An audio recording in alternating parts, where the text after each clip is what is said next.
கிராம மிஷனரி இயக்கம் வழங்கும் கிராமிய நேரம் என்ற இந்த நிகழ்ச்சிக்கு உங்களை அன்புடன் வரவேற்கிறோம். கிராம மிஷனரி இயக்கம் கடந்த 27 ஆண்டுகளாக சிறுவர் மற்றும் வாலிபர் மத்தியில் ஊழியம் செய்து வருகிறது. 800க்கும் மேற்பட்ட மிஷனரிகளோடு தமிழ்நாட்டில் உள்ள 38 மாவட்டங்கள் உட்பட ஆந்திரா, ஒடிசா, கர்நாடகா, சத்தீஸ்கர், ஜார்க்கண்ட் மற்றும் மத்திய பிரதேசம் ஆகிய மாநிலங்களிலும் நற்செய்தி பணியை செய்து வருகிறது.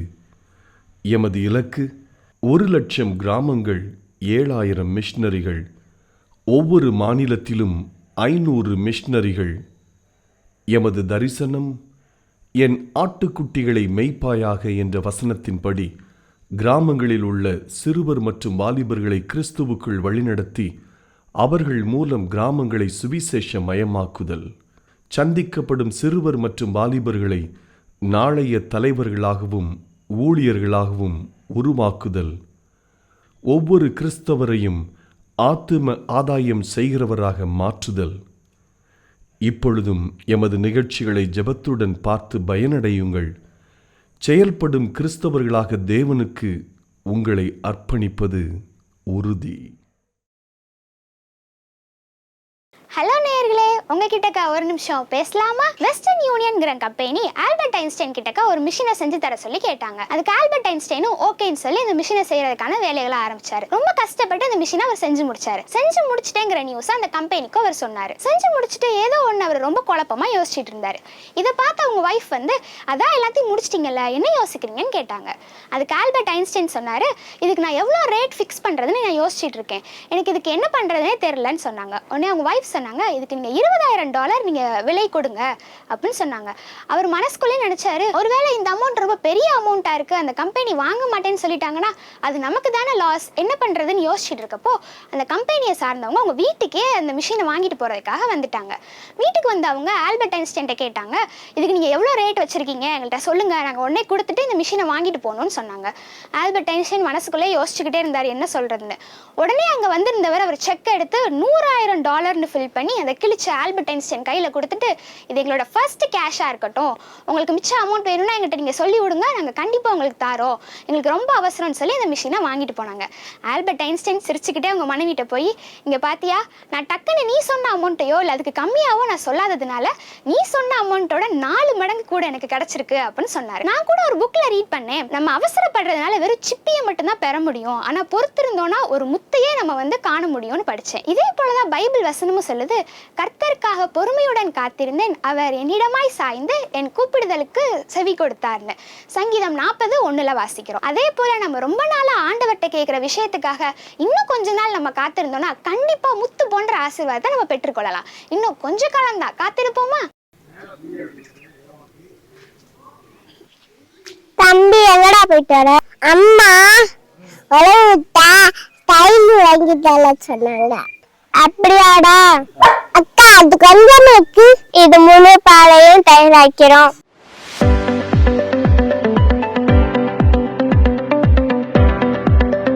அந்த கொஞ்சம் தயிர் 3 பாலையும் தயிரா மாத்தேன் குட்டீஸ். அப்படித்தான் நம்ம வாழ்க்கையில சின்ன பாவம் ஆளுக்குடைய வாழ்க்கைய மொத்தமா கெடுத்துரும்.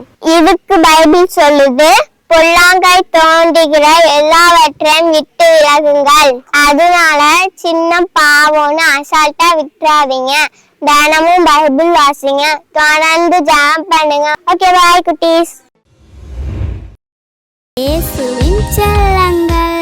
இப்போ பாட்டு கேட்கலாமா? சின்ன சிறு தம்பி தங்கைகளே, இயேசுவிடமாக வேகமாகவே ஆடலாம் பாடலாம், ஜாலியாக இருக்கலாம், இயேசுவிடம் கற்றுக்கொள்ள ஒளியாக வாழலாம். இயேசுவோடு வாழும்போது என்றென்றும் சந்தோஷமே, இயேசுவோடு வாழும்போது என்றென்றும் உற்சாகமே.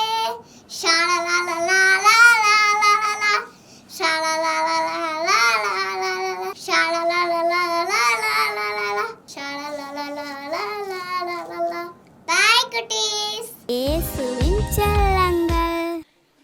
பிள்ளைகளே, உங்கள் பெற்றோர்கள் கர்த்தருக்குள் கீழ்ப்படிங்க, இது நியாயம்.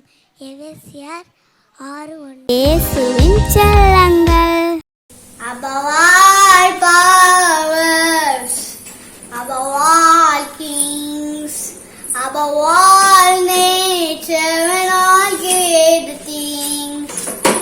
above all wisdom and all the ways of man. You be here before the world began. Above all kingdoms, above all thrones, above all wonders, the world is evermore. Above all wealth and treasures of the earth, there's no way to measure what you're worth.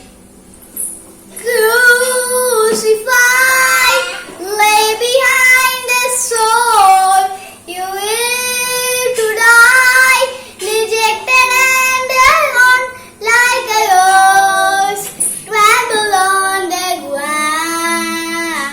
You took the fall and brought me above all. Crucified, lay behind the sword, you live to die, rejected and alone, like a rose, trampled on the ground. You took the fall and thought of me above all. Thank you. Bye. இயேசுவின் செல்லங்கள். Cellphone வேணா, சினிமாவு வேணா, Jesus மட்டும் உனக்கு போதும். Cellphone வேணா, சினிமாவு வேணா, Jesus மட்டும் எனக்கு போதும். வாட்ஸ்அப்பு வேணா, ஃபேஸ்புக்கு வேணா, ஜீசஸ் மட்டும் எனக்கு போதும். வாட்ஸ்அப்பு வேணா, செல்ஃபுக்கு வேணா, ஜீசஸ் மட்டும் எனக்கு போதும். பாய். தேங்க்யூ. ஆத்ம பாரமே இல்லை, மேடையில் தான் ஆத்ம பாரம் இருக்குது, செயலில் ஒன்றும் கிடையாதுங்க. நான் அடிக்கடி சொல்கிற வார்த்தை என்ன, கிறிஸ்தவங்களுக்கு அறிவு ஜாஸ்திங்க, ஆனால் புத்தி கிடையாதுங்க. டாக்டருக்கு படிச்சுட்டு ஊசி குத்த தெரியாதவங்கன்னா டாக்டராங்க. இன்றைக்கி எல்லாமே ஊழியக்காரங்க தான், ஆனால் ஊழியம் செய்ய மாட்டாங்க. கிறிஸ்தவங்கன்னா ஆனால் கிறிஸ்துவ போல் வாழ்ந்து காமிக்க மாட்டாங்க. பேர் விசுவாசி தான், ஆனால் விசுவாசமே இருக்காதுங்க. அவருக்கு டைம் ஃபிக்ஸ் பண்ணக்கூடாது, எனக்கு இத்தனாம் தேதிக்குள்ளே ஒரு அற்புதம் நடக்கும், நீ ஒப்பு கூடப்பா, அதுக்கு முன்னாடி உனக்கு அற்புதம் நடந்தால் இருக்கும். ஒருவேளை தாமதமாகுதா, தாமதமானாலும் தரமானதை ஆண்டவர் தருவார். இன்றைக்கு ஒரு சின்ன ஒரு தொடக்கத்தை நீங்கள் செய்யுங்கள். அது உங்களுடைய ஜெப வாழ்க்கையாக இருக்கலாம், கொடுக்கிறதாக இருக்கலாம், ஊழியம் செய்கிற ஒரு சின்ன ஒரு தொடக்கமாக இருக்கலாம். ஆண்டவர் பெரிய காரியத்தை செய்வார். இயேசு கிறிஸ்துவின் இனிய நாமத்தினாலே கிராம மிஷனரி இயக்க குடும்பத்தின் சார்பாக கிராமிய நேரம் என்ற நிகழ்ச்சிக்கு உங்களை அன்போடு கூட வரவேற்கிறேன். இன்றைக்கு உங்களுக்காக நான் ஆண்டவருடைய சமூகத்தில் ஜெபித்த போது ஆண்டவர் ஒரு காரியத்தை என் உள்ளத்தில் உங்களோடு கூட பேசும்படி ஆண்டவர் சொல்லி கொடுத்தார். சின்ன தொடக்கம். எல்லாருடைய வாழ்க்கைங்க, நம்ம மனசில் நிறைய நினைப்போம், அதை செய்யணும், இதை செய்யணும், அப்படி செய்யணும், இப்படி செய்யணும், அப்படி ஊழியம் செய்யணும், இப்படி ஜெபிக்கணும், நான் இவ்வளோ மார்க்கு எடுக்கணும் படிக்கிறதுல, பிஸ்னஸில் இப்படி செய்யணும் அப்படின்னு நினைப்போம். ஆனால் ஒன்றுமே நடந்திருக்காது. அடுத்து கொஞ்சம் மாதம் கழித்து ஒரு வருஷம் கழித்து திரும்பி பார்த்தா நினச்சதெல்லாம் நடந்திருக்காது. ஏங்க, நீங்கள் நினச்சா மட்டும் போதாதுங்க, செயல்படணுங்க. ஒரு சின்ன தொடக்கம் வேணுங்க. பூமிக்குரிய வாழ்க்கையினாலும் சரி, ஆவிக்குரிய வாழ்க்கையில் சிறிய தொடக்கம் கட்டாயம் வேணும். நான் ஒரு முறை ஆண்டுடைய சமூகத்தில் பணம் வேணும் அப்படின்னு சொல்லி ஜெபம் பண்ணேன். ஒரு வரி ஜெபங்க. உங்களுக்கு தெரியுமா ஒரு வரி ஜெபம்னா? ஏசப்பா காசு தாங்க ஒழித்து போவேன், இதான் ஜெபம். ஒரு வரி ஜெபம். காசு தாங்க ஒழித்து போவேன், காசு தாங்க ஒழித்து போவேன், காசு தாங்க ஒழித்து போவேன் சொல்லிக்கிட்டே இருக்குதுங்க. ஏன்னா முன்னாடி நான் முதல்ல ஊழியத்துக்கு வரும்போது என்கிட்ட பைபிளே கிடையாதுங்க. ஏசப்பா என் கண்ணீரை துடைச்சார், சாக கடந்து எனக்கு உயிர் கொடுத்தார். என் கண்ணீரை துடைச்ச ஆண்டவரை நான் சந்தேகப்பட்டு மறுதலிச்சிட்டேன். ஆனால் ஆண்டவர் என்னை கைவிடலை, என்னை தேடி வந்து எனக்கு முன்பாக அவர் அழுது கொண்டே இருக்கிறவராக காட்சி கொடுத்தார், தரிசனம் கொடுத்தார். என் கண்ணீரை துடைத்த ஆண்டவர் கண்ணீர் வடிக்கிறார். எதற்காக? ஜனங்கள் என்னை அறியலையே, என்னை இல்லாமல் எங்கோ போய் கொண்டு இருக்கிறார்களே அப்படின்னு சொல்லி ஒவ்வொரு ஜனங்களுக்காக அவர் அழுது கொண்டே இருக்கிறார். என் கண்ணீரை துடைச்சவர் கண்ணீர் வடிக்கிறார். அப்போ நான் என்ன செய்யணும்? அவருக்கு நான் ஏதாவது செய்யணும்ல. நான் ஊழியத்துக்கு கிளம்புனேன், ஊழியம் பார்க்க கிளம்புனேன். ஏசப்பாவுக்காக ஏதாவது செய்யணும்னு சொல்லி நான் ஊழியம் செய்ய ஆரம்பித்தேங்க. எனக்கு அப்படி ஊழியம் செய்யும்போது என்னுடைய தேவைகள் சந்திக்கப்படுன்னு எனக்கு விஷயம் தெரியாது. நான் ஊழியம் செய்கிறோம், எப்படி எனக்கு காசு வரும், எப்படி எனக்கு பணம் வரும். உங்களை போன்ற ஒருவர்கள் இந்த வார்த்தைகளை கேட்டு ஆண்டு உள்ளங்களிலே பேசி இந்த ஊழியத்திற்காக ஜெபி, இந்த ஊழியத்திற்கு உங்களால் என்ற காணிக்கை கொடுன்னு சொல்லி ஆண்டு உங்களுக்கு இறுதிய கதவை திறக்கணும். இவங்க வாலிபர் முகாம் வச்சுருக்கிறாங்க, இந்த முகாமிற்காக உன்னுடைய பிள்ளையின் பேரில் பொருதனையோடு காணிக்க கொடு. இப்படி ஆண்டவர் பேசினாதாங்க ஆண்டவர் தருவார், நீங்கள் கொடுப்பீங்க. எனக்குங்க கிறிஸ்தவங்க தான் எனக்கு காசு தரணுங்கிற விஷயம் தெரியாது. ஒரு கிராமத்தில்னா போய் நான் ஊழியம் செய்யும் போது ஒரு அம்மா 5 ரூபா காணிக்கை கொடுத்துட்டாங்க. எனக்கு வந்ததே கோபம், பயங்கர மூஞ்சியில் திருப்பி எரிஞ்சிட்டேனே. என்ன பாட்டி என்ன பிச்சைக்காரன் நினச்சிட்டிங்களா? ஏசப்பா அழுதுகிட்டு இருக்கிறார், என் கண்ணீரை துடைச்சவர் கண்ணீர் வடிக்கிறார். நான் அவர் கண்ணீரை துடைக்கணும்னு சொல்லி தான் ஊழியத்துக்கு வந்திருக்கிறேன். நீ என்ன காசு தர்றீங்க? அந்த அம்மா சொன்னாங்க, கணேசா நீ இப்படி வாங்கணும்டா, இந்த காணிக்கையை ஜோம் பண்ணி வாங்கி இதை உன் ஊழியத்துக்கு உன் தேவைகளுக்கு பயன்படுத்தணும். அதெல்லாம் எனக்கு வேண்டான்னு வந்துட்டேன். பிறகுதான் தெரியுது எனக்கு சோறு கிடைக்க மாட்டேது. ஓ மதத்தை பரப்புறதுக்காக நான் ஆக்கின சோத்து செடிக்கிட்டே நீ வராதுன்னு எங்கள் அம்மா சொல்லிட்டாங்க. உனக்கு விளக்கு மாத்தாடிதான்னு சொல்லிட்டாங்க. என்னன்னே தெரில. அப்போ என்ன செய்யனே தெரில. ஒரு வாழைப்பழத்தை பார்த்தா எச்சி ஊருங்க. 1 ரூபா இல்லாமல் எவ்வளோ நாள் பசியில் அழுதுருக்குறேன். இன்னும் பாருங்கள், நான் ரோட்டில் போகும்போது ரொம்ப பசிக்கும், சைக்கிளை ரோட்டில் நிறுத்திட்டு ஒரு காட்டுக்குள்ளவே ஒரு மரத்தடி கீழே பசிக்குதேன்னு உருண்டுருக்குறேங்க, அழுதுருக்குறேங்க. பிறகு தான் தெரியுது, ஓஹோ இவங்க கொடுக்குற காசெல்லாம் நம்ம ஜெபிச்சு வாங்கிக்கிறணும் போல் இருக்குது. அப்போ ஆண்டவர் அந்த காணிக்கையின் மூலியமாக என்னையும் போஷிச்சுக்கிடுவார். ஒரு எலியாவை போஷிக்கிறதுக்காக ஒன்றும் காகத்தை அனுப்புவார். இயற்கைக்கு அப்பாற்பட்ட அற்புதம்.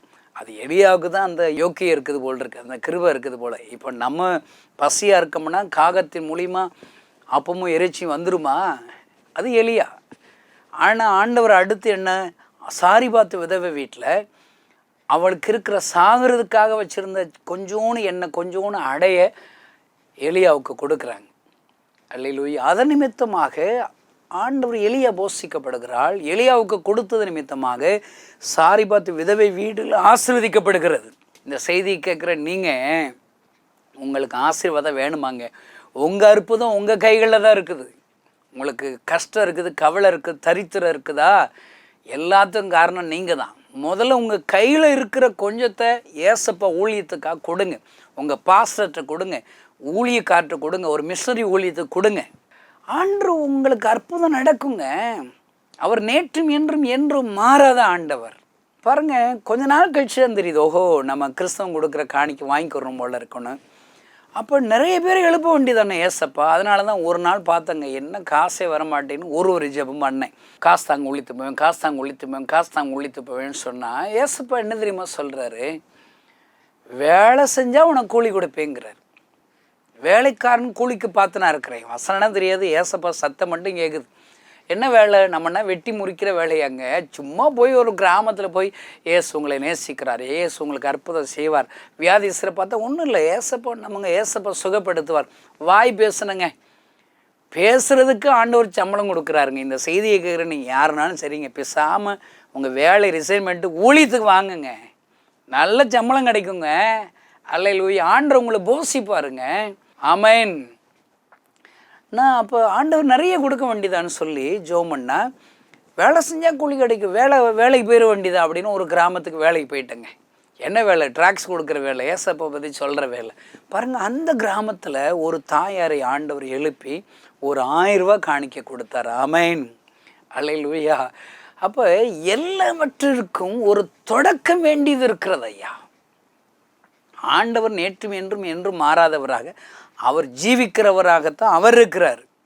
அந்த ஆண்டவரை நம்ம ருசி பார்க்கணும், அந்த ஆண்டவருடைய வாழ்க்கையில் அற்புதம் செய்யணும்னு சொன்னால் நம்ம கிளம்பி போகணுங்க, புறப்பட்டு போகணுங்க.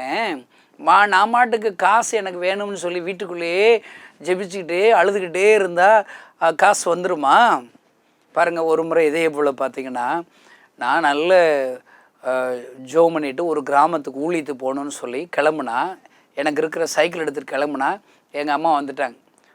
மதத்தை பரப்புறதுக்கு நான் வாங்கி கொடுத்தேன் என் புருஷன் சைக்கிளை தொடக்கூடாதுன்ட்டாங்க. பயங்கரமாக வஞ்சி விட்டாங்க. என்ன செய்யுறது? அப்போ நான் சைக்கிளை தூக்கி எறிஞ்சிட்டேன். ஏசப்பா எனக்கு சைக்கிள் தருவார், இனிமேல் உன் சைக்கிள் வேண்டாம் ஒன்றும் வேண்டான்னு சொல்லிட்டேன். நான் போய் ஏசப்பாட்ட ஜோம் பண்ணேன். நம்ம ஏசப்பா தான் ஜோம் பண்ணால் பதில் கொடுப்பாரு. உங்களுக்கு நான் தெரியாதா?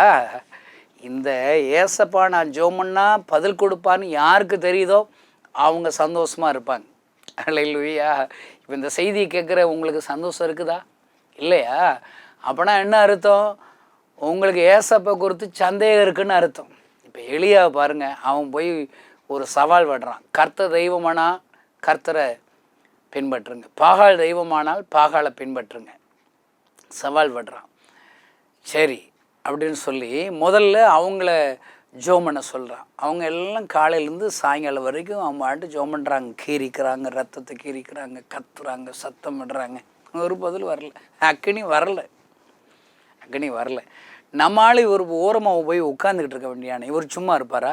இவர் என்ன சொல்கிறாரு, கொஞ்சம் சத்தமாக கொஞ்சம் கூப்பிடுங்க. அவருக்கு தூங்கிக்கிட்டு இருப்பார். நக்கலை பார்த்தீங்களா? இன்னும் என்ன சொல்கிறாரு, அவர் ஆஃபீஸ் போயிருப்பார், ஏதாவது ஒரு அலுவல் வேலையை போயிருப்பாருங்கிறார். நக்கல் நையாண்டி அவ்வளோ மகிழ்ச்சியாக இருக்காருங்க. அல்லேலூயா. ஏங்க இவனுக்கு ஒரு பயமே இல்லையா? இவன் ஒரு ஆள் தான் இருக்கிறான். அக்கடி வரலாட்டா இவன் தலையை சீவிடுவானுங்க, எல்லாரும் சேர்ந்து கும்மிடுவானுங்க. ஆனால் பாருங்கள், நம்மளால் பயப்பட மாட்டோம். ஏங்க இவனுக்கு தெரியுதுங்க, நான் ஜோமன்னா ஏசப்பா கேட்பாருங்க, ஏசப்பா அக்னினால் பதில் கொடுப்பாருன்னு தெரியுது. அவன் அமைதியாக உட்கார முடியல, அவன் மாட்டுக்கு சந்தோஷமாக இருக்கிறான். இப்போ பாருங்கள், உங்கள் மத்தியில் பேசுகிற என் பேர் கணேசன் தான். எனக்கு எவ்வளோ தேவைகள் இருந்தாலும் எனக்கு தெரியுங்க, ஏசப்பா என்னை வெட்கப்படுத்தி 27 வருஷமாக என்னை ஏசப்பா வெட்கப்படுத்தலை, இனி வெட்கப்படுத்திடுவாருங்க. அவர் நேற்று இன்று என்று மாறாதவர் தானேங்க. அல்லேலூயா. நான் என் கூட நீங்கள் பழகி பார்த்தீங்கன்னா மகிழ்ச்சியாக தான் இருப்பேன். ஜெபிக்கும் போது அழுவேன், பிரசங்கம் பண்ணும்போது சில நேரங்களில் அழுகலாம், மீதி நேரங்களில் மகிழ்ச்சியாக இருக்கிறேன் ஐயா. அல்லேலூயா. அருமையான தேவனுடைய பிள்ளைகளே, இன்றைக்கு ஆண்டவர் உங்களுக்கு சொல்கிறாரு, நீ ஆராதிக்கிற ஆண்டவர் அவர் மாறாதவராக தான் இருக்கிறார்ப்பா. அவர் உன் வாழ்க்கையில் அற்புதம் செய்யணும்னு நினைக்கிறார். ஆனால் உன்கிட்ட என்ன எதிர்பார்க்கிற? ஒரு சின்ன ஒரு தொடக்கத்தை எதிர்பார்க்கிறார். நான் உங்களுக்கு ஒரு வசனம் வாசிக்கிறேன், கவனிங்க. வெளிப்படுத்தல் விசேஷம் 3 அதிகாரம் 20வது வசனம். இதோ வாசல் படியில் நின்று தட்டுகிறேன், ஒருவன் சத்தத்தை கேட்டு கதவை திறந்தால் அவனிடத்தில் நான் பிரவேசித்து அவனோடு போஜனம் பண்ணுவேன், அவனும் என்னோடு போஜனம் பண்ணுவான். ஆமென். இந்த செய்தியை கேட்குற சகோதரன் சகோதரியை, இந்த வசனத்தை பார்த்தீங்களா? ஆண்டவருக்கு உங்களுக்கு நடுவில் எவ்வளோ கேப் இருக்குது. ஒரு கதவு தாங்க, கதவுக்கு பின்னாடி அவர் நிற்கிறார், கதவுக்கு இந்த சைடு நீ இருக்கிற. உன்கிட்ட என்ன விரும்புகிறார்? சின்ன தொடக்கம், கதவை திறக்கணும். இப்படி கதவை என்ன செய்யணும்?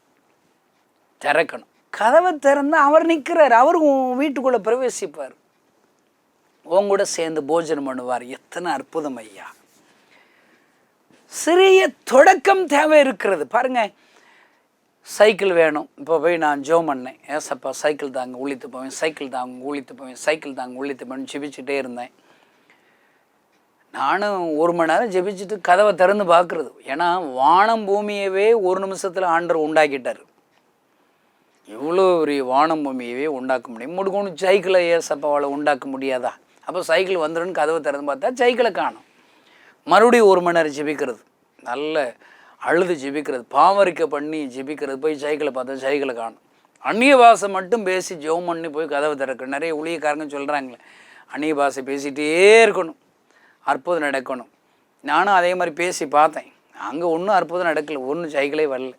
நான் ஆண்டவர்கிட்ட கடைசியை சோர்ந்து போய், ஏசப்பா எங்களை எல்லாம் நீங்கள் பொய் சொல்லாதுன்னு சொல்லிட்டு நீங்கள் ரொம்ப பொய் சொல்கிறீங்க போல் இருக்கு, என்ன சைக்கிளை காண விசுவாசியம்னு எல்லாம் கூடன்னு சொல்லியிருக்கீங்களே அப்படின்னு சொல்லி ஏசப்பாட்ட சோர்ந்து போய் ஜெபம் பண்ணா. ஏசப்பா சொல்கிறாரு, சைக்கிள் வேணும்னு சொல்லி இங்கேயே உட்கார்ந்துருந்தா எப்படா சைக்கிள் வரும்? நீ கிளம்பி போ, போகிற வழியில் உனக்கு சைக்கிள் மட்டும் இல்லை, உனக்கு என்னென்ன எப்பப்போ தேவையோ அதையெல்லாம் ஆயத்தப்படுத்தி வச்சுருக்கேங்கிறாரு. ஆன் தி வே. அல்லேலூயா. நீ முதல்ல கிளம்பி போங்கிறாரு.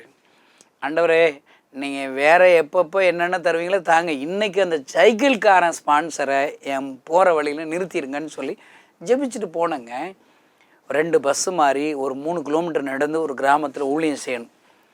2 பஸ் மாறி இப்படி கிராமத்துக்கு போகும்போது போகிறோம், எதுக்கு அங்கே ஒருத்தன் சைக்கிள் ஓட்டி வருவான் நினச்சி, ஐயோ சைக்கிள் வந்துருச்சுடா அப்படின்னு நினச்சி இன்ட்ரெஸ்ட்டாக பார்ப்பேன். அவன் போயிடுவான் பாருங்க.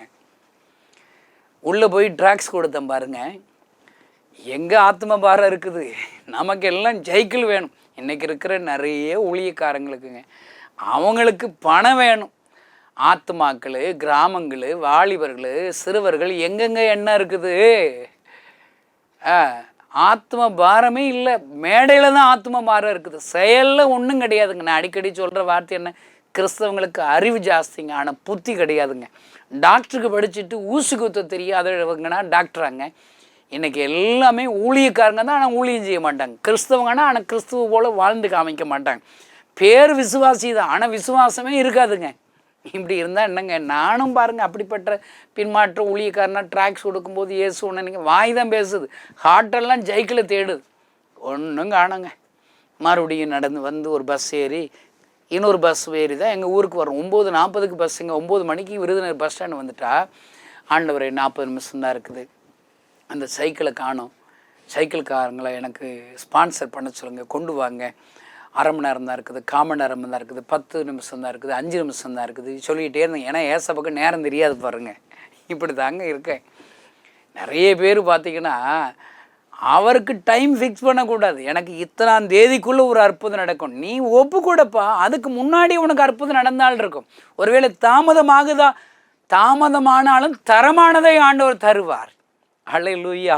கடைசி 2 நிமிஷம் இருக்குதுங்க, எனக்கு நம்பிக்கை போயிடுச்சுங்க, நீ அவ்வளவுதான், சைக்கிள் கிடைக்காதுன்னு சொல்லி சோர்ந்து போய் நான் இருக்கிறேன். அப்போ ஒருத்தர் வர்றாரு, கணேசன் உன்னை காலையிலேருந்து உன்னை தேடிக்கிட்டு இருக்காண்டான்னு வந்து என் கை பிடிச்சி கூட்டு போய் சைக்கிள்களில் போய் ஒரு சைக்கிளை வாங்கி கொடுத்துட்டாருங்க. அல்லேலூயா. அருமையான தேவனுடைய பிள்ளைகளை, நாம் சின்ன தொடக்கம், நான் பாட்டுக்கு எனக்கு சைக்கிள்னு வீட்டுக்குள்ளேயே அழுதுகிட்டு இருந்தால் சைக்கிள் வந்துருமாங்க? இந்த செய்தியை கேட்குற சகோதரே, நீ என்ன அற்புதத்தை விரும்புகிற, அந்த அற்புதத்தை ஆண்டவர் தொடங்க போகிறார், உனக்கு தரப்போகிறார், ஆயத்தப்படுத்தி வச்சிருக்கிறார். ஆனால் உன்னிடத்தில் எதிர்பார்க்கணும் விசுவாசத்தை ஒரு சின்ன ஒரு தொடக்கம் தொடங்கினா போதும். அற்பமான ஆரம்பத்தை யார் அசட்டை செய்வன், நீ தொடங்கி பாருப்பா, தொடங்கி பாருங்க. வாசல்படியில் கதவை திட்டாருங்க, நீ உன் வேலை என்ன, கதவை திறக்கணுங்க. இவ்வளோதாங்க கதவு, இவ்வளோதாங்க இருக்கும், இவ்வளோ தொலைவில் ஏசப்பா இருக்கிறார். உன் அற்புதமே கொஞ்சம் டிஸ்டன்ஸில் தான் இருக்குதுங்க. நீ கதவை திறக்கணும்.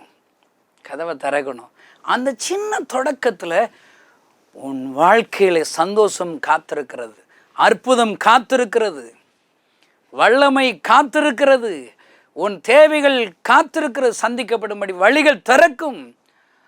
வனாந்திரத்திலே அழுகிற ஆதியாகமம் 21 அதிகாரத்தில் ஆகார் அழுகிறாள். அவள் எந்த இடத்துல அழுதுகிட்டு இருக்காளோ அதே இடத்துல தான் துறவு இருக்கப்பா. கண்ணு குருடாக இருக்குது ஆகாருக்கு, கண்ணை திறந்தா அங்கே துறவு பக்கத்திலே இருக்குது. இந்த செய்தி கேட்கிற சகோதரி, உன் அருகிலே என் ஆண்டவர் ஒரு துறவை ஆயத்தப்படுத்தி ஏற்கனவே வச்சுட்டார். உன்னிடத்தில் எதிர்பார்க்கிறது என்ன, விசுவாசத்தோடு அவரிடத்தில் ஜெபித்தால் போதும். ஆண்டுடைய வார்த்தை கவனிங்களேன், நீ விசுவாசித்தால் தேவனுடைய மகிமையை காண்பாய். உன்னுடைய சின்ன தொடக்கம் அது விசுவாசமாக இருக்கலாம். சின்ன தொடக்கம் டெய்லி காலையில் எழுந்திரிச்சு அதிகாலை ஜெபம் பண்ணுற தொடக்கமாக இருக்கலாம். ஒரு சின்ன தொடக்கமாக எதுவாக இருக்கலாம், டெய்லி ஒரு 2 அதிகாரம் பைபிள் வாசிட்டு தான் அந்த நாளை தொடங்கணும்னு சொல்லியா இருக்கலாம். பிஸ்னஸ்மேன், இந்த வார்த்தையை கேட்குறீங்களா? நீங்கள் கடையை திறந்தவுடனே கல்லாப்பட்டி கிட்ட நேர் முழங்கால் போட்டு 1 நிமிஷம் ஜோம் பண்ணிட்டு நீங்கள் அந்த பிஸ்னஸை தொடங்கி பாருங்கள். ஒரு சின்ன தொடக்கமாக இருக்கட்டுமே, எதை செஞ்சாலும் ஒரு சின்னதாக ஜெபிச்சுட்டு அந்த காரியத்தை தொடங்கி பாருங்கங்க. அல்லையிலோ சகையுடைய வாழ்க்கையில் சிறிய தொடக்கம் என்ன தெரியுமா, அவன் ஆசை மனசுக்குள்ளே வருது. இயேசு எப்படிப்பட்டவருங்கிற அந்த ஆசையில் அவன் ஸ்மால் ஸ்டார்ட் என்ன தெரியுமா, போய் காட்டத்தி மரத்தில் ஏறி நான் அவரை பார்க்கணுன்னு சொல்லி உட்கார்றான். அவ்வளோதாங்க, அந்த சின்ன தொடக்கும் போதுங்க அவர் தான் வந்துடுவார்ல, நீ இருக்கிற இடத்துக்கு வந்துடுவார். சகைவை கீழே இறங்கி வாப்பா, நான் உன் வீட்டில் தங்கணும், அவர் கூப்பிட்டு உங்கூட வீட்டுக்கு வந்துடுவார். இந்த செய்தி கேட்கிற சகோதரே, இந்த சகைவு சிறிய தொடக்கம் ஆசையோடு தேடினது போல இன்றைக்கு நீ தொடங்கிப்பார். என் ஆண்டவர் ஒரு அற்புதத்தை செய்வார் ஐயா. இந்த கிராம மிஷனரி இயக்க ஊழியங்கிறது என்ன தெரியுமாங்க? ஒரு சின்ன தொடக்கம் தாங்க. என்ன தொடக்கம்? ஏசப்பா டாக்டரால் கைவிடப்பட்ட என்னை சுகப்படுத்தி என் கண்ணீரை துடைச்சார். என் கண்ணீரை துடைச்சவர் கண்ணீர் வடிக்கிறார். அப்போ நான் என்ன செய்யணும்? அவருக்காக ஏதாவது செய்யணும். அவர் கண்ணீரை துடைக்கணும். ஒரு கிராமத்துக்கு போயிட்டேங்க. சின்ன தொடக்கம்தான். கையில் பைபிள் கிடையாது, புதிய ஏற்பாடு பழைய ஏற்பாடு கிடையாது, ஒரு வசனம் எனக்கு தெரியாது. ஏன் மனசில் உள்ள வாஞ்சேனா என்ன? என் கண்ணீரை துடைச்சவர் கண்ணீர் வடிக்கிறார். நான் தொடங்கிட்டேங்க ஊழியத்தை குறைஞ்சிட்டேன். பாவம் அவர் அழுகிறாருல்ல, ஏசப்பா அழுகிறாருல்ல, ஜனங்கள் என்ன அறியலைன்னு தானே அழுகிறார். நாம் போய் சொன்னால் தானே ஜனங்கள் தெரியும். நான் ஒரு கிராமத்துக்கு போயிட்டேங்க. யார் என் வீட்டுக்குள்ளே வெளியே வாங்கன்னு சொல்லி ஏசப்பா பற்றி சொல்லுவேன். ஏசப்பா நமக்கு நல்லது செய்வான்னு சொல்லுவேன். எவ்வளோ தாங்க. ஒரு வீட்டில் ஒரு அம்மாவுக்கு ஓதி விடுன்ட்டாங்க. ஒரு அம்மா கட்டில் படுத்து கிடக்காங்க. சொந்தக்காரங்கள்லாம் செத்து போயிடுவான்னு பார்த்து கிடக்கு. எல்லாம் சுற்றி பார்க்க வந்திருக்குறாங்க. அவங்க சொல்கிறாங்க, கிறிஸ்தவங்க ஓதி விட்டாங்கன்னா நல்லது நடக்குன்னு கேள்விப்பட்டிருக்காங்க. அந்த அம்மா கொஞ்சம் ஓதி விடு தம்பிங்கிறாங்க. எனக்கு ஓதவே தெரியாதுன்னு நீங்கள் நம்புங்க நல்லது செய்வான்னு கிளம்பிட்டா ஒரு ஆள் சட்டையை பிடிச்சி அடிக்க வந்துட்டார். கட்டில் இருக்கிற அம்மாவை தெருவில் வந்து வச்சுட்டார். தெருக்காரங்கள்லாம் கூட்டிக்கிட்டாங்க. ஒழுங்கா ஓதுறியா இல்லையாடாங்கிறாங்க. வேறு வழி இல்லாமல் வாயை வலிக்கு போது சிலையை ஓதி போட வேண்டியதான். ஓதுறேன்னா ஜெபம் பண்ணுறதான். இன்றைக்கி ஜெபம் பண்ணுறக்கே சோம்பேறிப்பட்ட என்னங்க டாக்டர்கிட்ட போய் சும்மாவே உட்கார முடியுமா? கொஞ்சம் உடம்பு சரியில்லை, என்ன செய்யுது? கம்முன்னு இருக்க முடியும். சொல்லணும் இல்லை, வாயை திறக்கணும் இல்லை. இந்த செய்தி கேட்கிற சகோதர சோரி, உனக்கு பெரிய டாக்டர், நானே பரிகாரியாய் கர்த்தர் என்று சொல்லுகிற டாக்டர் உன் பக்கத்தில் தான் இருக்கிறார். நீ வாய் திறந்து அவன்கிட்ட பேசணும், உன்னை தாழ்த்தணும், நீ ஜெபிக்கணும். உன் இருதயத்தை ஊற்றி அண்ணாளை போல நீ ஜெபம் பண்ணிப்பார். ஆண்டவர் அற்புதம் செய்வாருங்க. உன் பிரச்சனைகளை அவர்கிட்ட சொல்லணுங்க. அதை தான் விரும்புகிறார். நீங்கள் நம்புங்க நல்லது செய்வாருன்னு சொல்லி பார்த்தேங்க. அல்ல எனக்கு ஜெபிக்க தெரியாதுன்னு சொல்லி பார்த்தேன். அவங்க எல்லாம் சுற்றிலும் நின்று ஒழுங்காக ஓதுறியா இல்லாட்டி அடிப்படான்னு சொல்லிட்டாங்க. வேறு வழியெல்லாம் கழுத ஓதி போட வேண்டியதான். காசா பணமாக வாயை வலிக்க போகுதுன்னு சொல்லி கட்டில் இருக்கிற அம்மா போத்து கண்ணை மூடி ஜெபம் பண்ண தெரியும். கண்ணை திறந்துக்கிட்டே ஏசப்பா அவங்களுக்கு ஏதோ பிரச்சனை படுத்து கிடக்காங்க, என்னமா செஞ்சு சரிப்படுத்திருக்கேன்னு சொன்னங்க. அவ்வளோதாங்க. சின்ன தொடக்கம், ஒரு சின்ன ஜெபம். கண்ணை திறந்துக்கிட்டே ஜெபம் பண்ணுங்க. சாக கடந்த அந்த தாயார் உயிரோடு கூட எழுப்பினார். அல்லேலூயா. பார்த்தா திடீர்னு உருண்டு பரண்டு கத்தி கதறி கட்டிலேருந்து கீழே விழுந்து என்னமோ நடக்குதுன்னு பார்த்துக்கிட்டே இருந்தேங்க. கொஞ்சம் நேரத்தில் அவங்க நிசப்தம் ஆயிட்டாங்க. ஒரு ஆள் மூச்சு பிடிச்சி பார்த்தா மூச்சு இல்லைன்ட்டார். அவ்வளோதான், செத்து போயிட்டா, நம்மளை எல்லோரும் அடிச்சு போட ஓடுறதுக்கு ரெடியாக இருக்கிறேன். ஒரு ஆள் செம்பில் தண்ணி கொண்டு வந்து முகத்தில் ஊற்றுனார். கொஞ்சம் நேரம் கழித்து கண்ணு முழிச்சு பார்த்தாங்க, பேச ஆரம்பித்தாங்க, எந்திரிச்சு நடக்க ஆரம்பிச்சிட்டாங்க. அல்லேலூயா. என்னுடைய சின்ன தொடக்கமே அந்த ஒரு சின்ன அற்புதத்தில் இருந்து தான் ஆரம்பித்தது. ஜெபிக்கவே தெரியாமல் ஜெபம் பாருங்க, அதில் தான் ஆரம்பித்தது. இந்த செய்தியை கேட்கிற சகோதர சோரி, உன்னுடைய இன்றைக்கு ஒரு சின்ன ஒரு தொடக்கத்தை நீங்கள் செய்யுங்களேன். அது உங்களுடைய ஜெப வாழ்க்கையாக இருக்கலாம், கொடுக்கிறதாக இருக்கலாம், ஊழியம் செய்கிற ஒரு சின்ன ஒரு தொடக்கமாக இருக்கலாம். அல்லேலூயா. ஆண்டவர் பெரிய காரியங்களை செய்வார். கண்களை மூடி நாம் ஜெபிப்போம். பரலோகத்தில் இருக்கிற எங்கள் அன்பு தகப்பனே, சிறிய தொடக்கம் என்று எங்களுக்கு சொல்லிக் கொடுத்த இந்த பாடத்திற்காக நன்றி செலுத்துகிறோம். ஆண்டவரே, இந்த செய்தி கேட்கிற ஒவ்வொருவரும் சின்ன ஒரு தொடக்கத்தை ஆரம்பிக்க நீர் உதவி செய்வீரா. சகையை போல வாஞ்சியோடு மேடி தேடுகிற அந்த தொடக்கமாக இருக்கட்டும். ஒவ்வொரு நாள் அதிகாலை எழுந்தவுடன் ஜெபிச்சுட்டு தான் அந்த நாளை தொடங்கணுங்கிற அந்த ஒரு சின்ன தொடக்கமாக இருக்கட்டும். எங்களுக்காக வாசல் படியில் நின்றுக்கிட்டு இருக்கீங்களே, காத்துக்கிட்டு இருக்கீங்களே, கதவை திறக்கிற அந்த ஒரு சின்ன தொடக்கமாக இருக்கட்டும். யாரெல்லாம் இப்படி ஒரு சிறிய தொடக்கத்தோடு விசுவாசத்தோடு உம்மை நோக்கி கூப்பிடுகிறார்களோ, அதில் ஒவ்வொருவருடைய வாழ்க்கையில் ஒரு அற்புதங்களை செய்யும். அவருடைய குறைவுகளை நிறைவாக மாற்றும். அவருடைய வியாதிகளை சுகப்படுத்தும். கர்த்தர் தம்முடைய வல்லமை விளங்கச்சி ஆசீர்வதிக்கிறோம். இயேசு நாமத்தினால் பிதாவே, ஆமென். இந்த செய்தி நிச்சயமாக உங்களை செயல்பட தூண்டிருக்கும் என விசுவாசிக்கிறோம். நீங்களும் எங்களோடு இணைந்து தேவனுக்காக ஏதாவது செய்ய விரும்புகிறீர்களா? கீழ்கண்ட எங்களது ஊழிய திட்டத்திற்காக ஜெபிக்க முன்வரலாமே.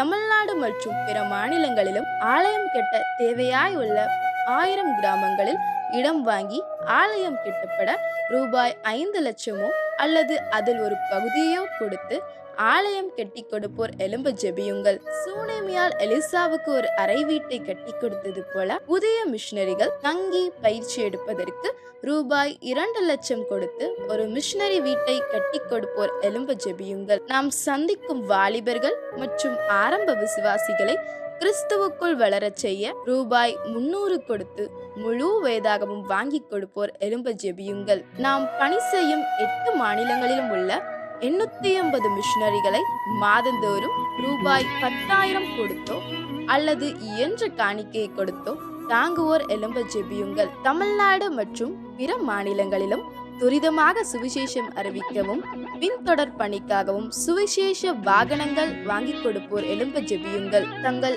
வாலிப மற்றும் சிறு பிள்ளைகள் ரட்சிக்கப்பட, அபிஷேகிக்கப்பட மற்றும் இயேசுவுக்கு சாட்சியுள்ள பிள்ளைகளாக வளர கண்மணி பிள்ளைகள் இயேசுவுக்காக திட்டத்தில் தங்கள் பிள்ளைகளை இணைக்கிற பெற்றோர்கள் எழும்ப ஜெபியுங்கள். இந்தியா முழுவதிலும் இன்னும் துரிதமாக நம் மிஷனரி பணிகள் நடக்க மாதந்தோறும் அல்லது வருடத்திற்கு ஒரு முறையாவது ரூபாய் 1000 கொடுத்து எழுப்புதல் விரும்பும் பங்காளர் திட்டத்தில் இணைகிற அநேகர் எழும்ப ஜெபியுங்கள். மேலும் எங்களோடு தொடர்பு கொள்ள விரும்பினால் திரையில் காணும் எங்கள் முகவரியும் குறித்துக் கொள்ளுங்கள். கிராம மிஷனரி இயக்கம், தபால் பெட்டி எண் 51, விருதுநகர் 626001. இந்த நிகழ்ச்சியையோ அல்லது எங்கள் ஊழியத்தையோ நீங்கள் தாங்க விரும்பினால் எங்கள் தொலைபேசி எண்ணை குறித்துக் கொள்ளுங்கள். 7378000444. கர்த்தர் தாமே உங்களை ஆசீர்வதிப்பாராக.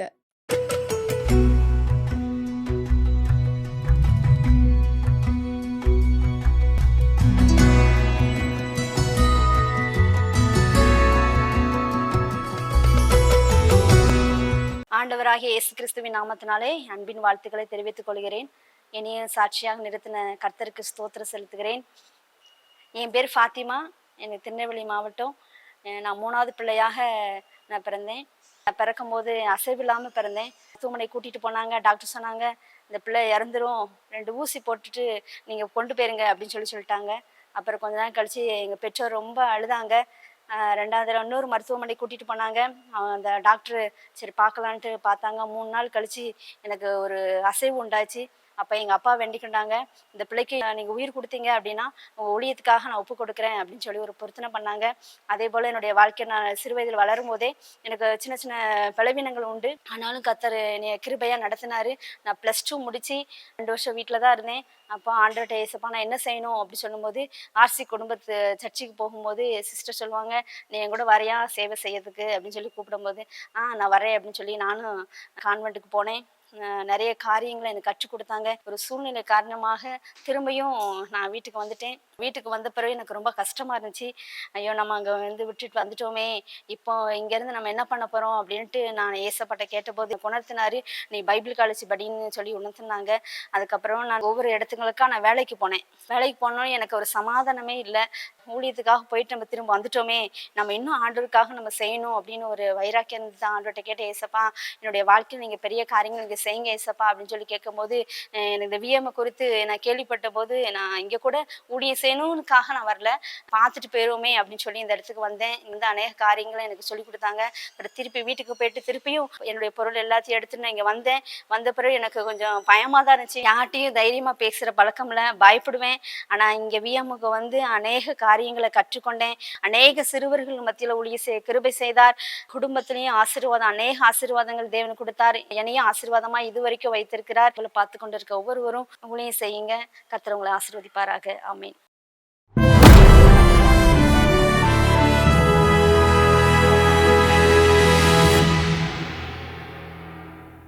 இந்த கடைசி கால செய்திகள் இன்னைக்கு சில இதை நான் கவனித்துக் கொண்டிருக்கிறேன். சிலருடைய டீச்சிங்ஸ் நிறைய வலைத்தளங்களில் இருக்கிறதை பார்க்கிறேன். அதெல்லாம் எனக்கு சரியானதாக தெரியல. எந்த ஆங்கிளில் நான் சொல்கிறேன், பயமுறுத்துவதை போல இருக்கிறது. ஐயோ அந்தி கிறிஸ்து வரப்போகிறான், ஆதார் கார்டு எடுக்கக்கூடாதா, எடுக்கணுமா, இப்படி பயப்படுறதுக்கு இதெல்லாம் எழுதப்படலை. அவேர்னஸ், ஓஹோ இப்படிலாம் இருக்கும், அவ்வளோதான். பயப்படும்படியாக இதை சொல்லப்படவில்லை.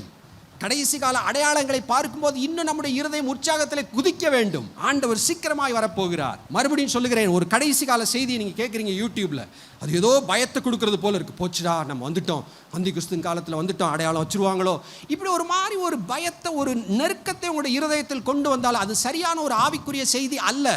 ரொம்ப அப்செஷன் தேவையில்லை. இந்த ஆதார் கார்டு எங்க போகுது, பேங்க் எங்க சேர்க்கிறாங்க, இலுமு நாட்டின் ஒருத்தன் இருக்கானா, கூட்டமா, இதெல்லாம் நமக்கு தேவை கிடையாது. விவரங்கள் என்ன நடக்கும் என்பதெல்லாம் நமக்கு தேவையில்லை. ஒரு அவேர்னஸ், ஓஹோ உலகம் இந்த கடைசி காலத்தை நோக்கி போய் கொண்டிருக்கிறது, எல்லாம் ஒரு தலைவனுக்கு கீழ் ஒருவேளை வரக்கூடிய எல்லா சாத்தியக்கூறுகளும் உருவாக்கி கொண்டிருக்கிறது. நான் என்ன செய்யணும், இன்னும் அன்பா இருக்கணும், நான் இன்னும் பரிசுத்தமா இருக்கணும், இன்னும் மகிழ்ச்சியா இருக்க வேண்டும். கடைசி கால செய்திகள் பயத்தையோ, பயந்து நம்ம கர்த்தருக்கு சேவிக்கலாம் வேண்டியதில்லை. அன்பு கூர்ந்து சேவிக்க அழைக்கப்பட்டிருக்கிறோம்.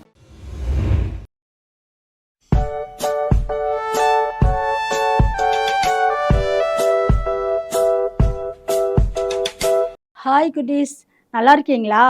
சந்தோஷமா இருக்கீங்களா? இன்னைக்கு ஒரு புதிய பாட்டு நம்ம கற்றுக்குருவோமா? என்னக்கா நாங்களாம் சின்ன பிள்ளைங்களா இருக்கோம் அப்படின்னு நினைக்கிறீங்களா? சிறு பிள்ளைகளை கொண்டு தான் ஆண்டவர் பெரிய காரியங்களை செய்ய போகிறாரு, சரியா? இன்றைக்கும் நம்ம 2 அண்ணனுங்களை பற்றி தான் இந்த பாட்டில் நம்ம கற்றுக்கிற போகிறோம்.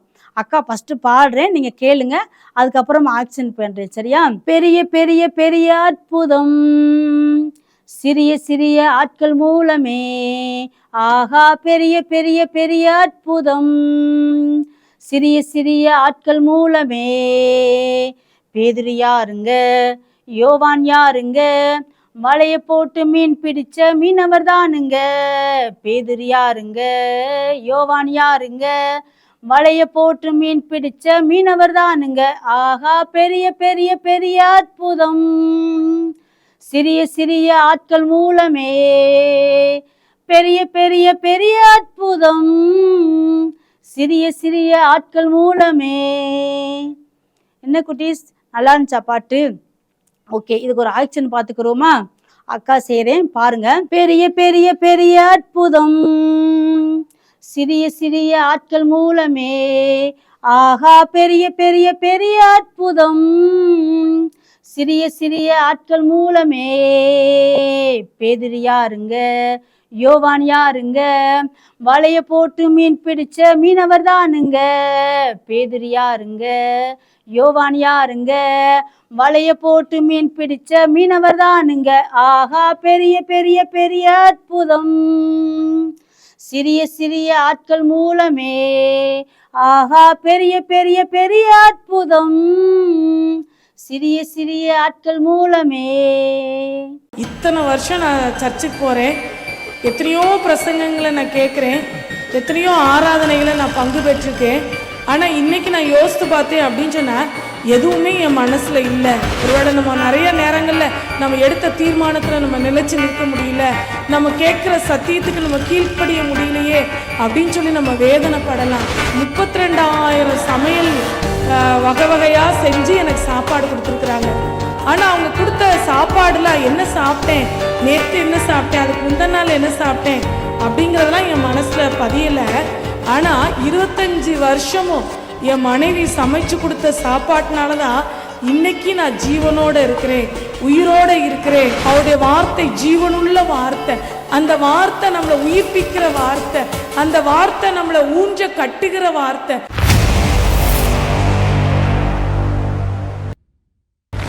ஒரு நபர் ஆலயத்துக்கு வாரந்தோறும் போய்கிட்டு இருந்தாராம். அவர் ஒவ்வொரு வாரமும் செய்தி கேட்குறாரு. இப்படியாகவே ஒரு 20 வருஷம் அவருடைய வாழ்க்கையில் கடந்துருச்சு. 20 வருஷம் கழித்து அவருடைய வாழ்க்கையை திரும்பி பார்க்கும் பொழுது, நம்ம கேட்ட செய்தியெல்லாம் ஞாபகத்தில் இருக்கா அப்படின்னு சொல்லி யோசித்து பார்க்கும் பொழுது ஒன்றுமே அவருக்கு ஞாபகத்தில் இல்லையா. அப்போது அவர் மனசு ரொம்ப வேதனைப்பட்டுச்சான். இத்தனை வருஷம் நான் சர்ச்சுக்கு போகிறேன், எத்தனையோ பிரசங்கங்களை நான் கேட்குறேன், எத்தனையோ ஆராதனைகளை நான் பங்கு பெற்றிருக்கேன். ஆனால் இன்றைக்கி நான் யோசித்து பார்த்தேன் அப்படின்னு சொன்னால் எதுவுமே என் மனசில் இல்லை. அதனால் ஆராதனையே நடத்துகிறதும் வேஸ்ட்டு. நமக்கு பிரசங்கம் பண்ணுறதுக்குன்னு ஒரு ஆட்களை போட்டு அவங்கள பிரசங்கம் பண்ண வச்சு அவங்க வார்த்தையை நம்ம கேட்கும்படி ஒவ்வொரு வாரமும் நம்ம கடந்து போகிறதும் வீண் அப்படின்னு சொல்லி ஒரு நோட்டீஸ் மாதிரி, பெட்டிஷன் மாதிரி எழுதி போட்டாராம். ஒவ்வொருத்தரும் இதுக்கு பலவிதமான வாக்குவாதங்களை கொடுத்தாங்களாம். எல்லா வாக்குவாதங்களையும் பார்த்தோம், அவங்க கொடுத்த பதில்களை பார்த்தோம் அப்படின்னு சொன்னால் எதுவுமே அவரை திருப்திப்படுத்தவே இல்லையா. ஒரே ஒரு நபர், குறிப்பிட்ட ஒரு நபர் எழுதியிருந்தாராம், அவருக்கு திருமணமாகி 25 வருஷம் ஆயிடுச்சான். அவங்க என்ன எழுதியிருந்தாங்க அப்படின்னு சொன்னால், அந்த கடிதத்தில் என்னுடைய மனைவி எனக்கு 25 வருஷம் திருமணமான இந்த நாளில் நான் என்னுடைய திருமண வாழ்க்கையை நான் நினச்சி பார்த்தேன் அப்படின்னு சொன்னால் 32,000 சமையல் வகை வகையாக செஞ்சு எனக்கு சாப்பாடு கொடுத்துருக்குறாங்க. ஆனால் அவங்க கொடுத்த சாப்பாடுலாம் என்ன சாப்பிட்டேன், நேற்று என்ன சாப்பிட்டேன், அதுக்கு முந்தின நாள் என்ன சாப்பிட்டேன் அப்படிங்கிறதெல்லாம் என் மனசில் பதியலை. ஆனால் 25 வருஷமும் என் மனைவி சமைச்சு கொடுத்த சாப்பாட்டினால தான் இன்னைக்கு நான் ஜீவனோடு இருக்கிறேன், உயிரோடு இருக்கிறேன் அப்படின்னு சொல்லி அந்த கடிதத்தில் எழுதியிருந்தாங்களாம். ஒருவேளை நம்ம கேட்குற சத்தியம் நிறைய நேரங்களில் ஆண்டவர் நம்மோடு என்ன பேசினாரு அப்படின்னு சொல்லி ஒரு நிமிஷம் நம்ம யோசித்து பார்த்தோம் அப்படின்னு சொன்னால், நம்ம இங்கே பங்கு பெறதே வீணோ, நம்ம கேட்குற சத்தியங்கள் நம்ம மனசில் பதியலையே அப்படின்னு சொல்லி ஒரு வேளை நம்ம யோசிக்கலாம். ஆனால் அந்த மறந்து போன ஒரு சத்தியமாக இருந்தாலும் இன்னைக்கு நம்ம ஆவிக்குரிய வாழ்க்கையில் இன்னைக்கு நம்ம ஓடுவதற்கு ஆண்டவர் நமக்கு கிருபை தர்றாரு. அந்த சாப்பிடுகிற அந்த உணவு அந்த மனுஷனை உயிரோடு வாழ வச்சது போல இன்னைக்கு நம்ம கேட்குற ஒவ்வொரு நாளும் கேட்குற ஆவிக்குரிய உணவு நம்முடைய ஆவிக்குரிய மனுஷனை பலப்படுத்தி ஒவ்வொரு நாளும் ஆண்டவருக்காக ஓடும்படியான கிருபைகளை தருது. ஒருவேளை நம்ம நிறைய நேரங்களில் நம்ம எடுத்த தீர்மானத்தில் நம்ம நிலைச்சு நிற்க முடியல, நம்ம கேட்குற சத்தியத்துக்கு நம்ம கீழ்ப்படிய முடியலையே அப்படின்னு சொல்லி நம்ம வேதனைப்படலாம், நம்ம கவலைப்படலாம். ஆனால் அது எல்லாவற்றையும் நம்ம ஃபாலோ பண்ணணும்னு சொல்லி ஆண்டவர் விரும்புகிறாரு. இதற்காக நான் எந்த சத்தியத்தையும் நான் ஃபாலோ பண்ண முடியல, எந்த வார்த்தைக்கு நான் கீழ்ப்படிய முடியல அப்படின்னு சொல்லி நம்ம ரூம்லேயே இந்த ப்ரோக்ராம் ஒருவேளை நேரலையில் பார்க்குறவங்க பார்க்காம இருந்தீங்க அப்படின்னு சொன்னால் இன்னும் உங்களோட ஆவிக்குரிய வாழ்க்கையில் பின்னிட்டு போகிறதுக்கான வாய்ப்புகள் தான் அதிகமாக இருக்குது. அதனால் ஒவ்வொரு முறையும் ஆண்டவருடைய சமூகத்துக்கு வரும் பொழுது, ஆண்டவருடைய வார்த்தையை நம்ம கேட்கும் பொழுது, ஆண்டவரே என்னோடு பேசும் அப்படின்னு சொல்லி திறந்த உள்ளத்தோடு நொறுங்கிய மனதோடு அவருடைய சமூகத்தில் காத்திருக்கும் பொழுது நிச்சயமாகவே அவர் நம்மோடு பேசுகிற தேவனாக இருக்கிறாரு. அவருடைய வார்த்தை ஜீவனுள்ள வார்த்தை, அந்த வார்த்தை நம்மளை உயிர்ப்பிக்கிற வார்த்தை, அந்த வார்த்தை நம்மளை ஊஞ்ச கட்டுகிற வார்த்தை. அந்த வார்த்தையினால் மட்டுமே இன்னைக்கு வரையும் நமக்கு வருகிற போராட்டங்களாக இருக்கட்டும், நிந்தைகளாக இருக்கட்டும், அவமானங்களாக இருக்கட்டும், நெருக்கங்களாக இருக்கட்டும், போராட்டங்கள் எல்லாவற்றிலையும் அதை தாண்டி ஓடுவதற்கு தேவன் நமக்கு பலன் கொடுக்கிறவராய் இருக்கிறார்.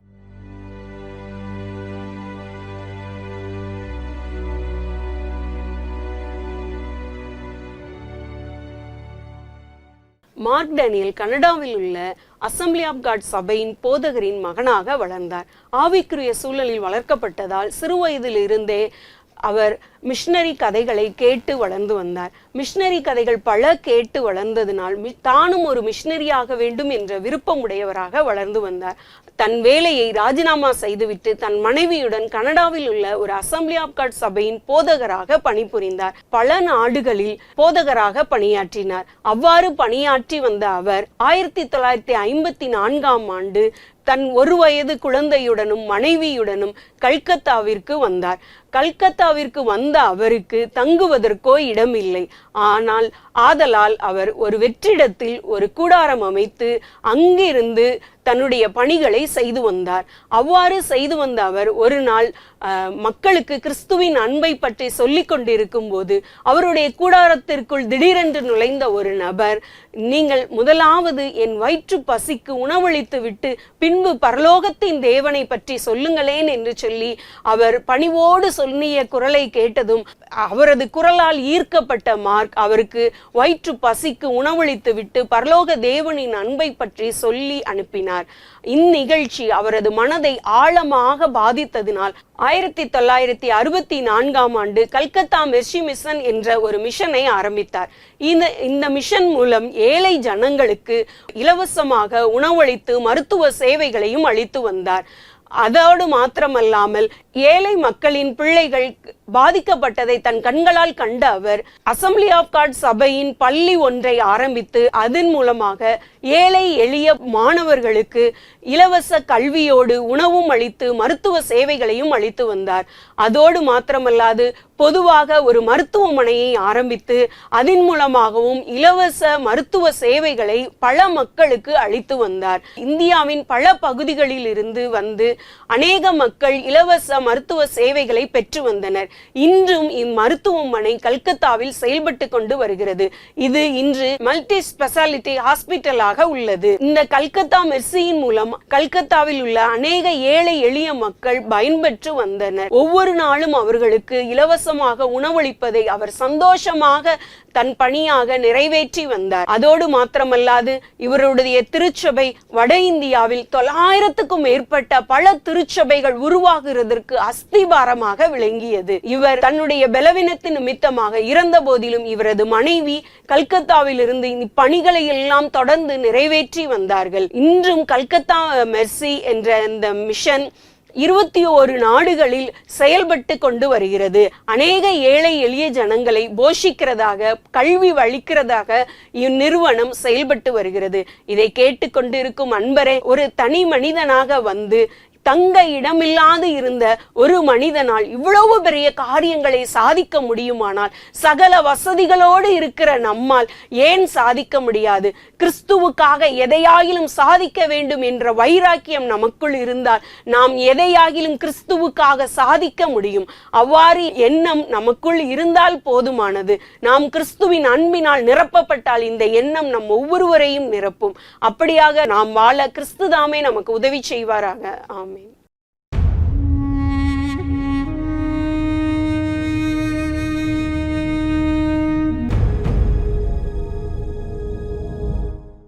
வேதாகமத்திலிருந்து 2 ராஜாக்கள் 5ஆம் அதிகாரத்தில் நாகமான் அந்த கதை சொல்ல போகிறேன். சீரியா நாட்டில் இருந்து நாகமான் சொல்லி ஒரு படைத்தலைவர் இருந்தார். அந்த ராஜா, சீரிய ராஜா சொன்னார், நீங்கள் இஸ்ரவேல் தேசத்தில் போய் இது சண்டை போடுங்க அப்படின்னு சொல்லி சொன்னார். அந்த இஸ்ரவேல் தேசத்துக்கு போய் என்ன செய்கிறாங்க, சண்டை போட்டு ஒரு அடிமை பெண்ணை தூக்கி கொண்டு வர்றாங்க. அந்த அடிமை பெண் பார்த்திங்கன்னா அழுகாமல் அந்த தேசத்துக்கு, சீரியா தேசத்துக்கு அடிமை பெண்ணாக வர்றாங்க. அங்கே வந்து நாகமான் படைத்தலைவருக்கு அங்கே பணிவிடை செய்கிறாங்க. அந்த நாச்சியாருக்கு, இப்போ நாகமானின் மனைவிக்கு பணிவிடை செய்கிறாங்க. அங்கே ஒரு சத்தமே இல்லை. ஏன் அப்படி அமைதலாக இருந்தாங்கன்னா, அவங்களுக்குள்ள ஆண்டவர் இருந்தார், இயேசு சுவாமி இருந்தார். அதனால் அவங்க அமைதியாக அவங்க பணிவிடையை செய்து வந்தாங்க. அந்த நேரத்தில் ஒரு நாள் வந்து நாகமானன் படைத்தலைவரை பார்த்துடுறாங்க. அவங்க உடம்பு முழுவதும் என்ன இருக்குது, குஷ்டரோகம் இருக்குது. உடம்பு முழுவதும் குஷ்டரோகம் இருக்கிறத பார்த்தா, என் ஆண்டவருக்கு இவ்வளோ பெரிய நோயா அப்படின்னு சொல்லி பதற்றம் அடைந்து என்ன செய்கிறாங்க, அந்த நாச்சியார் அவங்களுடைய மனைவியை பார்த்து சொல்கிறாங்க, என் ஆண்டவனுக்கு இப்படிப்பட்ட நோய் உள்ளதே. எங்கள் இஸ்ரவேல் தேசத்தில் சமாரியாவில் பார்த்தீங்கன்னா ஒரு தீர்க்கதரிசி இருக்கிறார். அந்த தீர்க்கதரிசிட்ட போனீங்கன்னா இந்த குஷ்டரோகம்லாம் என்ன செஞ்சிடும், சுகமாயிரும். அப்போ உடனே என்ன செய்கிறாங்க, குதிரையோட ரதத்தோடையும் போகணும்னு சொல்லி நிறைய ஜாமான்களை, வெள்ளியும் தங்கத்தையும் என்ன செய்கிறாங்க, குதிரைகளையும் கழுதைகளையும் கெட்டுறாங்க. ராஜாவிட்ட போய் என்ன செய்கிறாங்க, கையெழுத்து போடுறாங்க. பார்த்தீங்கன்னா ஒரு நிருபம் தயாரிக்கிறாங்க. அந்த நிருபத்தை கொண்டு போகிறாங்க. அந்த எலிசா வீட்டு வாசலில் போய் நிற்கிறாங்க. இந்த நாகமான் என்ன நினச்சாரு, நம்மளை உள்ளே கூப்பிட்டு நம்ம இந்த குஷ்டரோகத்தெல்லாம் தடவி ஏதாவது மருந்து தடவி நம்மளை சுகமாக்கிடுவார் அப்படின்னு நினச்சாங்க. இல்லை, அந்த யோர்தானில் போய் 7 தடவை மூங்கு, அப்போ உன் குஷ்டரோகமெல்லாம் போயிடும் அப்படின்னு சொன்னார். நான் செஞ்சு பார்க்குறேன் அப்படின்னு சொல்லி உடனே என்ன செய்கிறாங்க, கீழ்ப்படுகிறாங்க. அந்த யோர்தான் நதியில் போய் முங்குறாங்க. 7 வட்டம் முங்குறாங்க. குஷ்டரோகம் காணாமல் போச்சு. சிறு பிள்ளையை போல அவங்க கை காலெல்லாம் அழகாக வந்துருச்சு. அதே போல தான் ஆண்டவர் யாரை கொண்டு அற்புதம் செய்து அந்த தேசத்துக்கு ரட்சிப்பை கட்டளையிடுறாரோ அவங்க என்ன செய்வாங்க, கண்டிப்பாக அற்புதம் பெறுவாங்க, ரட்சிப்பு பெறுவாங்க. அந்த தேசம் முழுதும் எழுப்புதல் உண்டாகும். அதே போல தான் நம்மளும் ஒரு பெரிய எழுப்புதலை சிறு பிள்ளைகள் மூலமாக நாம் கொண்டு வர வேண்டும். தேவனுக்கு மகிமை உண்டாவதாக. ஆமென். இயேசு கிறிஸ்துவின் இனிய நாமத்தினாலே கிராம மிஷனரி இயக்க பங்காளர்களுக்கு, குடும்பத்தார்களுக்கு எங்களுடைய அன்பின் வாழ்த்துக்கள். ஆண்டவர் கிருபையினால் 27 வருடங்களாக இந்த ஊழியத்தை கிரமமாக செய்வதற்கு ஆண்டவர்கள் கிருபை கொடுத்தார். 800 மிஷனரிகள் இருக்கிறார்கள். பயிற்சியில் அநேக மிஷனரிகள் சேர்ந்து கொண்டே இருக்கிறார்கள். வட மாநிலத்தில் ஆந்திரா, ஒரிசா, குஜராத், சத்தீஸ்கர் என்று இந்த ஊழியத்தின் எல்லைகள் விரிவாக்கி கொண்டே இருக்கிறார். கடவுளுக்கு சித்தமானால் அடுத்த 3 வருடத்தில் வட மாநிலத்தில் மத்தியில் 500 மிஷனரிகளை எழுப்பி அவர்களை பயிற்றுவிச்சு இந்தியாவில் இருக்கிற எல்லா மாநிலத்திற்கு அனுப்பி வைக்க வேண்டும் என்று சொல்லி ஒரு பெரிய ஒரு இலக்கை ஆண்டு கொடுத்திருக்கிறார். அல்லேலூயா. இன்னும் பாருங்க, தமிழ்நாட்டில் 310 தாலுக்காக்கள் இருக்குது. இந்த 310 தாலுக்கால தேவரால் குழுக்களை எழுப்ப சொல்லி இருக்கிறார். அமேன். அல்லேலூயா. ஒரு தாலுக்காவில் 2 தேபோராட்கள் தேவை. தேபோராட்கள் தாயா எழும்புனா தான் கிராமங்கள் ஆசீர்வதிக்கப்படும். தேபோரால் எலும்பலையா கிராமங்கள் பாழாய் போயிடும். உங்கள் பகுதிகளில் குடும்ப பெண்களாக இருக்கீங்களா? உங்கள் பிள்ளைகளில் ஸ்கூலுக்கெல்லாம் அனுப்பிவிட்டு ஒரு 10 மணிக்கு ஃப்ரீ ஆவீங்களா? நாங்கள் எங்களுடைய ஊழியத்திற்கண்டு ஒரு சின்ன ஒரு ஜப வீட்டை வாடகைக்கு ஆயத்தப்படுத்தலாம் என்று நினைக்கிறோம். ஒருவேளை உங்கள் தாலுக்காக்களில் ஊழியத்திற்கென்று எங்களுடைய வீடை கொடுக்க ஆசைப்படுகிறோம் என்று சொல்வீர்களானால் நீங்கள் கொடுக்கலாம். அந்த வீட்டை நாங்கள் எப்படி பயன்படுத்துவோம்? நாங்கள் ஆண்டவர் கொடுக்குற 2 தேபோராட்களை ஒவ்வொரு நாளும் 10 மணிக்கு அந்த வீட்டிற்கு வரணும், அந்த ஜெப வீட்டிற்கு வரணும். 10 மணிலேருந்து 1 மணி வரைக்கும் எழுப்புதலுக்காக அவர்கள் ஜெபிப்பார்கள். ஜெபித்து முடிச்சுட்டு அவர்கள் கிராமங்களுக்கு ஊழியம் செய்யும்படி ஏதாயும் ஒரு ஊழியத்தை நிறைவேற்றிவிட்டு அவர்கள் வீட்டிற்கு சென்று விடுவார்கள்.